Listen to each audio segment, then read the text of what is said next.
First మీ background అంటే మీ family background ఎక్కువ దీని మీద ఇష్టం ఉంటుంది. యా సో అంటే నా మ్యూజిక్లో సూఫీ టచ్ అవుతుంది, సూఫీ స్టైలింగ్ టచ్ అవుతుంది. ఆబ్వియస్లీ కొంత ఏమంటారు మన ఇక్కడి ఆ సబ్జెక్ట్ జానర్ ఏంటి దాన్ని బట్టి కూడా వర్కింగ్. దెన్ ఇంకేదన్నా అంటే అక్కడ రిక్వైర్మెంట్ని బట్టి ఇంకా నేను ఇంకేది యాడ్ చేయాలి ఏంటనేది. ఇప్పుడు మీరు మ్యూజిక్ డైరెక్టర్ అయినప్పుడు వీటన్నిటిని కూడా ఖచ్చితంగా నేర్చుకోవాల్సిందేనా, అన్ని ఇన్స్ట్రుమెంట్స్? అంటే ఆ ఇన్స్ట్రుమెంట్ని ఎలా యూజ్ చేయొచ్చు, ఆ టెక్నికాలిటీస్ తెలిస్తే చాలు. అయ్యా మీకు మ్యూజిక్ మీద పట్టు ఉండాలి. అంటే యాజ్ ఎ మ్యూజిక్ డైరెక్టర్ అవ్వాలి అని అనుకున్న వాళ్ళకి ఎవరికైనా ఉంటుంది ఒకటి, ఆబ్వియస్లీ దాని మీద ప్యాషన్ ఉండాలి, ఇంట్రెస్ట్ ఉండాలి. అది కాకుండా what they have to do అంటే సో నేర్చుకోవాలి, లేకపోతే ఒక మ్యూజిక్ డైరెక్టర్ దగ్గర వర్క్ చేయాలి అంటే ఎలా వాళ్ళు రావాల్సి వస్తుంటుంది? అంటే నవ్డేస్ ఐ డోంట్ థింక్ ఒక మ్యూజిక్ డైరెక్టర్ అవ్వాలి అంటే ఒక మ్యూజిక్ డైరెక్టర్ దగ్గర పనిచేయాలి అన్నది. ఎందుకంటే చాలామంది అంటే విద్యాసాగర్ గారు వీళ్ళు I don't think they have work for any one. వాళ్ళే వచ్చారు, నేను కూడా అలాగే వచ్చాను. అంటే వాళ్ళంటే అట్లీస్ట్ అప్కమింగ్ వాళ్ళకి మీరేం చెప్పగలరు? అంటే వాళ్ళు చేసే మ్యూజిక్లో క్రియేటివిటీ అంటే సౌండింగ్ని ఎలా యూస్ చేయొచ్చు, ఒక ఇన్స్ట్రుమెంట్ని. ఇప్పుడు నేను చేసిన సాంగ్స్లో అయినా దేంట్లో అయినా there are Sufi elements, but you won't realise it's సూఫీలో వెళ్తుంది అని చెప్పేసి. మీరు ట్యూన్ ఇచ్చిన తర్వాత వాళ్ళు లిరిక్ రాస్తారు అంతే కదా? అంటే వాళ్ళు లిరిక్ ఇచ్చిన వాటికి ట్యూన్ ఫైనల్ మేము చేస్తాం. ఒకవేళ వాళ్ళే ఫస్ట్ లిరిక్ ఇచ్చిన తర్వాత మీరు ట్యూన్ చేసి అట్లా చేయగలరా? చాలా ఈ అంటే గమనం అని చెప్పాను కదా ఇప్పుడు మీకు, గమనం, స్త్రీలంక, ఈ సాంగ్స్కి అలాగే చేశాను. ఈవెన్ చరిత కామాక్షి అనే ఫిల్మ్ లాక్డౌన్ పీరియడ్లో షూట్ చేశారు. I think it's going to be release. ఇంకో డిసెంబర్లో రిలీజ్ అవుతుంది. సో వీటన్ని అంటే నేను మ్యాక్సిమం చేసిన ఇంతవరకు అన్నిట్లో there is somehow some element of Sufi and classical. I love Indian classical music అండి. చాలా ఇష్టం నాకు.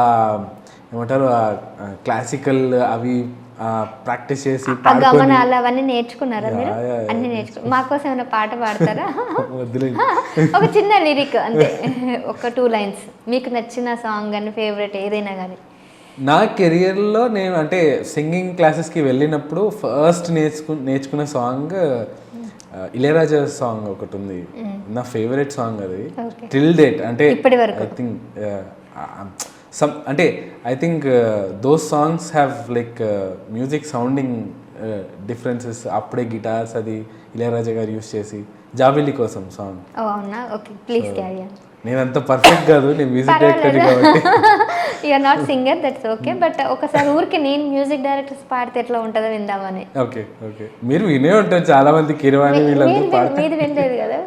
ఓకే జాబిల్లి కోసం ఆకాశమల్లే వేచాను నీ రాకకై, జాబిల్లి కోసం ఆకాశమల్లే వేచాను నీ రాకకై, నిన్ను కానలేక మనసూరుకోక పాడాను నేను పాటనే, జాబిల్లి కోసం ఆకాశమల్లే వేచాను నీ రాకకై. సూపర్. మీ వాయిస్ కూడా బాగుంది కదా, ఎందుకు సింగర్ అవ్వలేదు? అంటే నేను మ్యూజిక్ డైరెక్టర్ కదండి. అంటే అవుతారు కదా కొంతమంది మ్యూజిక్, ఇప్పుడు Devi Sri Prasad music director and singer also. అట్లా కొన్ని అంటే నా వాయిస్ కి ఏదైతే సెట్ అవుతుందో అనిపిస్తుందో అంతవరకు పాడతాను నేను. ఫ్యూచర్ లో పాడే ఛాన్సెస్ ఉన్నాయి. యాక్చువల్లీ పాడాను, చరిత కామాక్షిలో బ్యాక్గ్రౌండ్ హమ్మింగ్స్ కొన్ని ఇచ్చాను. అవునా? చరిత కామాక్షి, అభినవ్, ఇంకా ఎవరంటే క్యాస్ట్? అభయ్ అన్న అండ్ దివ్యశ్రీ పాద గారు. అది మీ ఓటీటీ మూవీ. ఇప్పుడు నెక్స్ట్ మీ ప్రాజెక్ట్ ఏంటి? ప్రెసెంట్ గీతాశంకరం రీసెంట్ November 8th ఒక సాంగ్ రిలీజ్ అయింది, మట్టిపుర్ర అని. శ్వేతామోహన్ గారు సాంగ్ పాడారు అండ్ చంద్రబోస్ గారు లిరిక్స్ రాశారు దానికి. ఓకే, సో వాళ్ళు రాశాక మీరు ట్యూన్ చేశారా? చంద్రబోస్ గారితో వర్క్ చేసినప్పుడు అంటే నేను మెంటల్లీ కొంత ప్రిపేర్ అయ్యి వెళ్ళాను, ఈ స్కేల్లో ఈ సాంగ్ ఇలా ఉంటే బాగుంటుందని.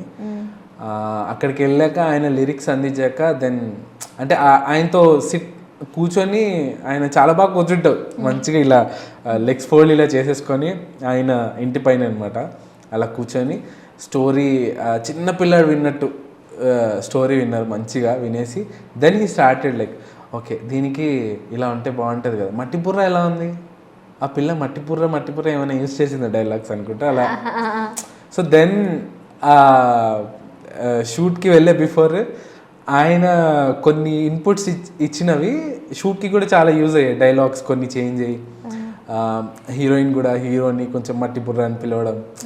బేసికల్లీ ఈ సాంగ్ ఏంటంటే అబ్బాయి ఏంటి నన్ను అర్థం చేసుకోవట్లేదు మట్టిపుర్ర అన్న టైప్లో సాంగ్. అట్లా అన్నప్పుడు అదే వర్డ్ పట్టుకొని ఇంకా అతను లిరిక్ రాయడం ట్యూన్ చేయడం. యాక్చువల్లీ చెప్పాలంటే మేము సాంగ్ కంపోజ్ చేసినప్పుడు చంద్రబోస్ గారితో కూర్చున్నప్పుడు ఫస్ట్ హుక్ లైన్ రెడీ అయింది. హుక్ లైన్ రెడీ అయ్యి ప్రొడ్యూసర్కి పంపించినప్పుడు ఆయనకి అర్థం కాలేదు ఫస్ట్. ఆయన ఇదేంటి మట్టిపుర్ర ఇలా ఉంది ఏంటి అని చెప్పేసి ఆబ్వియస్లీ అంటే కొత్త ప్రొడ్యూసర్ ఆయన ఫస్ట్ అంటే వీళ్ళు కరెక్ట్గా నాకు ఇస్తున్నారా లేదా అవుట్పుట్ అనేది ఆయనకి టెన్షన్ ఉంటుంది. Then what I did first part hook line and then పల్లవి కొంచెం రెడీ అయింది. సో నేను ఇమ్మీడియట్లీ రెడీ చేసేసి నెక్స్ట్ డే కల్లా నేను చంద్రబోస్ గారికి వినిపించాం. 2-3 days అయింది మాకు వర్క్ అక్కడ. సో చంద్రబోస్ గారికి నచ్చింది, చాలా బాగుంది, మీ ప్రొడ్యూసర్ గారిని టెన్షన్ పడద్దని చెప్పు మనం ఫైనల్ అవుట్పుట్ వినిపిద్దాం. థర్డ్ డే వెళ్ళినప్పుడు అప్పుడే చంద్రబోస్ గారికి నేషనల్ అవార్డు వచ్చింది. ఏ సినిమాకి ఇది? ఐ థింక్ పుష్పకి అనుకుంటా. అప్పుడు లైక్ నేషనల్ అవార్డు వచ్చింది. మేము టీవీలు ఫాలో అవ్వము ఏమన్నా, లిటర్లీ మా ఇంట్లో టీవీ పెట్టి ఆల్మోస్ట్ ఇట్స్ లైక్ 7 years ఎంత అవుతుంది టీవీ లేకుండా మొత్తం మొబైల్స్. మాకు న్యూస్ చూసి అలవాట్లేదు, బ్లైండ్గా వెళ్ళిపోయాం అనమాట.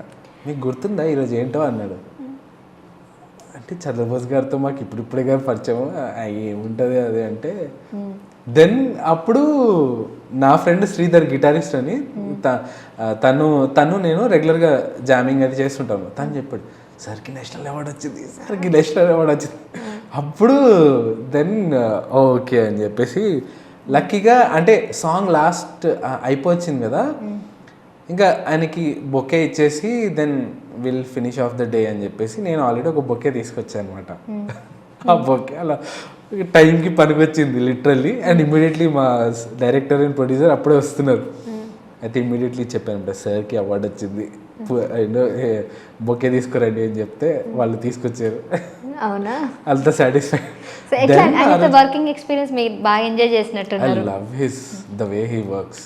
ఇప్పుడు మీరు అన్నారు దాని ట్యూన్ ఎలా ఉంటుందండి ఒకసారి? అర్థం చేసుకోవేంట్రా మట్టి బుర్ర. ఇది అయితే శ్వేతమోహన్ గారి వాయిస్లోనే బాగుంటుంది, నా వాయిస్ బాగుంటుంది. మీరు కూడా బాగా పాడుతున్నారు కానీ హర్ వాయిస్ ఇస్ మ్యాజికల్ చెప్పాలి. ఇప్పుడు ఆ సాంగ్ కి తనే పాడాలని మీరు చూస్ చేసుకున్నారా లేకపోతే ఎవరు సజెషన్ ఎలా జరిగింది? యాక్చువల్లీ అంటే మేము బేసికలీ అంటే మీకు తెలిసిందే ఒక హీరో హీరోయిన్ని తీసుకున్న తర్వాత వాళ్ళ ఫేసెస్కి ఏ వాయిస్ సెట్ అవుతుంది అన్నది కూడా ఒక్కోసారి చూసుకొని. ఇప్పుడు ఈ సినిమా పేరు ఏంటన్నారు ఇప్పుడు వచ్చే సినిమా? గీతాశంకరం. గీతాశంకరం రిలీజ్ ఎప్పుడు ఉంది మూవీ? అంటే ఇంకా డిసైడ్ అవ్వలేదు, బట్ సాంగ్స్ మాత్రం November 8th కి రిలీజ్ అయ్యింది. ఫస్ట్ రిలీజ్ చేశాను ఒకటే సాంగ్. అది యాక్చువల్లీ మంచి అప్లాజ్ వచ్చింది. గీతా శంకరం ఆదిత్య మ్యూజిక్ లో రిలీజ్ అయింది. సో రిలీజ్ అయిన కొన్ని రోజులకే చాలా మంచి అప్రిషియేషన్ వచ్చింది. అప్రిషియేషన్ బాగా వచ్చింది. వెళ్తున్నాయి, స్లోగా రీచ్ అవుతుంది. ఐ హోప్ బాగా వైరల్ అవ్వాలనుకుంటున్నాను. అవుతుంది. అది ఒకసారి పాడండి కుదిరితే. అంటే నాకు లిరిక్స్ అంత గుర్తు పర్లేదు, మీ ట్యూన్ యూస్.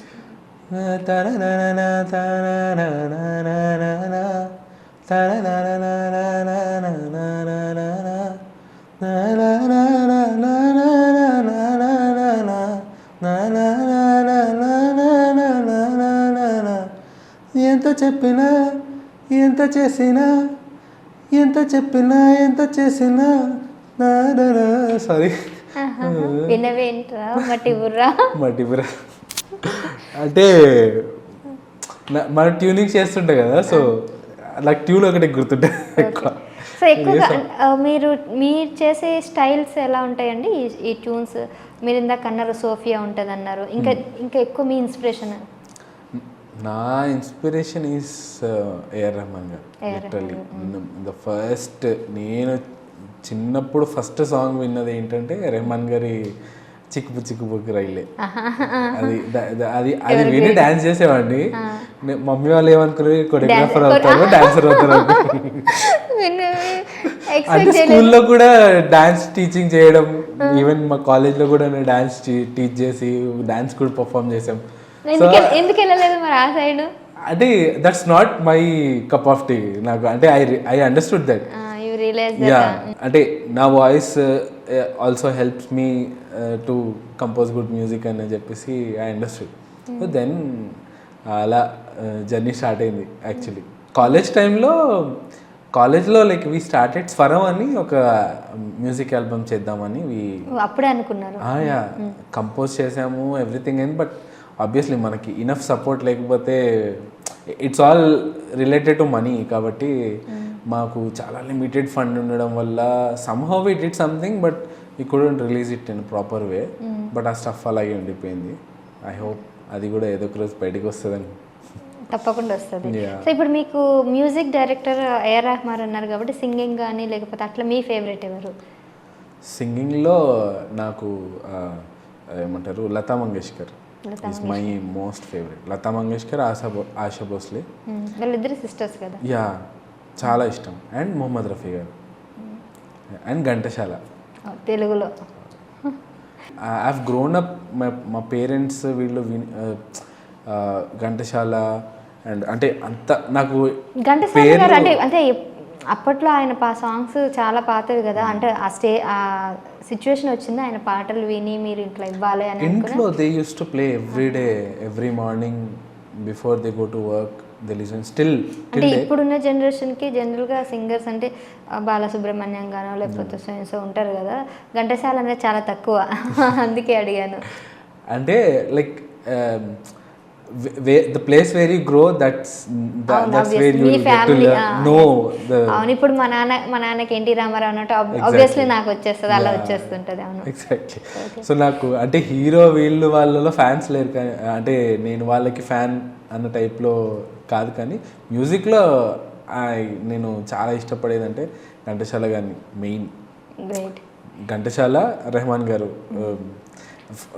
లైక్ నాకు స్పృహలో అంటే లైక్ చిన్నప్పుడు like when I started understanding ఈ మ్యూజిక్, ఈ సాంగ్ ఈయన కంపోజ్ చేశారు, ఈయనది అన్నది.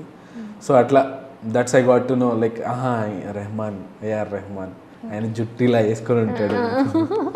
ఘంటసాల గారు అంటే పంతులు గారు అని చెప్పేసి మా మమ్మీ చెప్పింది. నాకు తెలియదు కూడా అసలు. అంటే I don't know if is really పంతులు గారు, బట్ లైక్ అంటే ఆ గెటప్లో ఉంటారు అలా పంచ కట్టుకొని ఆయన అని చెప్పేసి లైక్ ఇంకొక గ్రేట్ పర్సనాలిటీస్.